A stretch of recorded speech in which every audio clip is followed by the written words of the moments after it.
അമൃത, വിഷമിക്കണ്ടെന്ന് ഞാൻ പറയില്ല. എന്തായാലും സത്യം തെളിയും. അതുവരെ ഇത്തരം സിറ്റുവേഷനെ ഫേസ് ചെയ്തേ പറ്റൂ. കേട്ടിട്ടില്ലേ, ചില കാലങ്ങളിൽ ചില ദുരന്തങ്ങൾ ഇടുത്തി പോലെ നമ്മുടെ തലയിൽ വന്ന് വീഴും. ഫേസ് ചെയ്യണം, വേറെ മാർഗമൊന്നുമില്ല.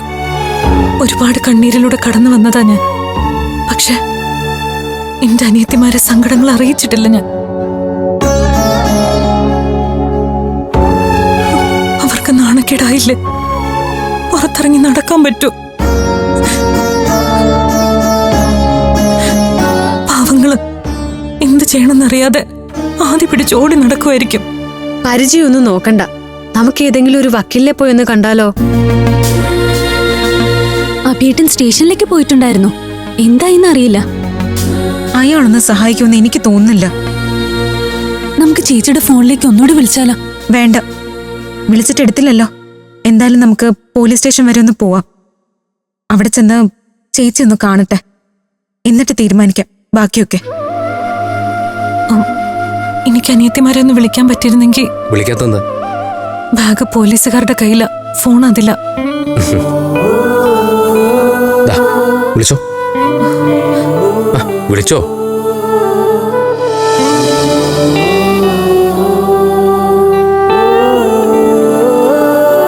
ആ, വാതിൽ പൂട്ടിയേക്ക്. നമ്മൾ എപ്പോഴാ വരാന്നറിയില്ല. ആരാ ചേച്ചി? പരിചയമില്ലാത്ത നമ്പരാ. ഹലോ മോളെ, ചേച്ചിയാ. ചേച്ചിയാ? ഫോൺ സ്പീക്കറിലിട്. ചേച്ചിക്ക് എന്താ പറ്റിയേ? പോലീസ് സ്റ്റേഷനിലാണോ?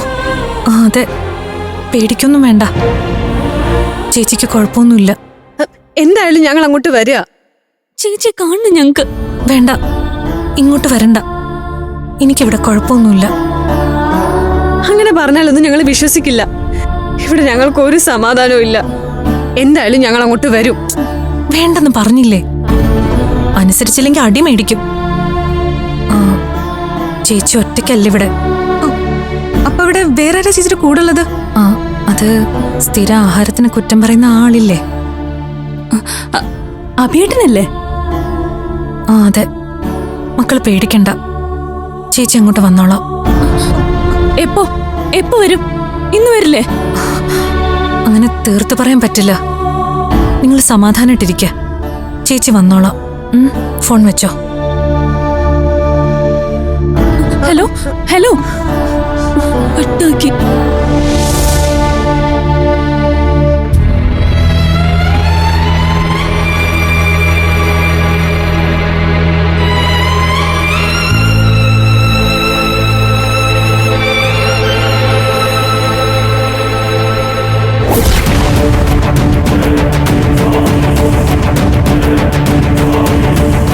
അതെ, കാര്യം ഇങ്ങനെയൊക്കെ ആണെങ്കിലും ഒന്ന് സ്റ്റേഷനിൽ പോയി അന്വേഷിക്കേണ്ടതല്ലേ നമ്മള്? തീർച്ചയായിട്ടും ചെന്ന് സ്റ്റേഷനിലോട്ടങ്ങ് കേറിക്കൊട്. എന്നിട്ട് എന്റെ മോളെ ലോക്കപ്പിലിട്ട് പീഡിപ്പിക്കല്ലേ എന്നും പറഞ്ഞ് നെഞ്ചത്തടിച്ച് നിലവിളിക്ക്. അവസാനം കൂട്ടുപ്രതിയായിട്ട് മോളുടെ കൂടെ അങ്ങോട്ട് പോവാം അഴിയെണ്ണാൻ. അളയാ, ഇത് കയ്യോടെ പിടിച്ച മോഷണ കേസാ. അപേക്ഷിച്ച ചിലപ്പോൾ റിമാൻഡ് കാലാവധി കുറയ്ക്കാം. അതിനപ്പുറം കേസില്ലാതാക്കാനൊന്നും പറ്റില്ല. ഇനി റിമാൻഡ് ചെയ്യാതെ പോലീസ് കസ്റ്റഡിയിലെങ്ങാനും വിട്ട തീർന്നു.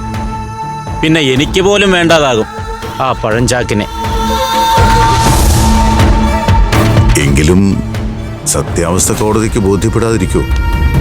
എന്ത് സത്യാവസ്ഥ? കട്ടത് തന്നെയാ. ഇനി അത് വെളുപ്പിക്കാനൊന്നും ആരും നോക്കണ്ട. നിങ്ങളുടെ മൂത്ത മോട കാര്യം തീർന്നു ചന്ദ്ര.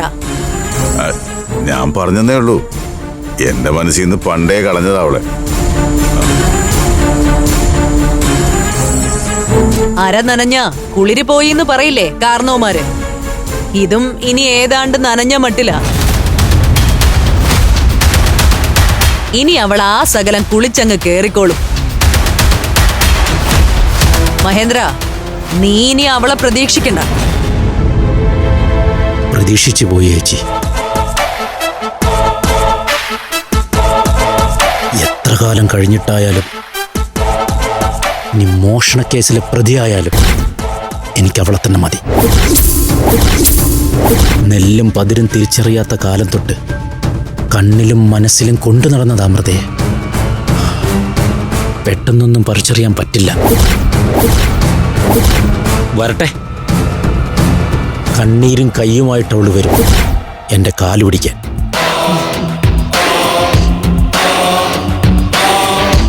എല്ലാ വഴികളും അടഞ്ഞാൽ പിന്നെ എൻ്റെ വഴിയല്ലേ അവൾക്ക് നേരായ വഴി.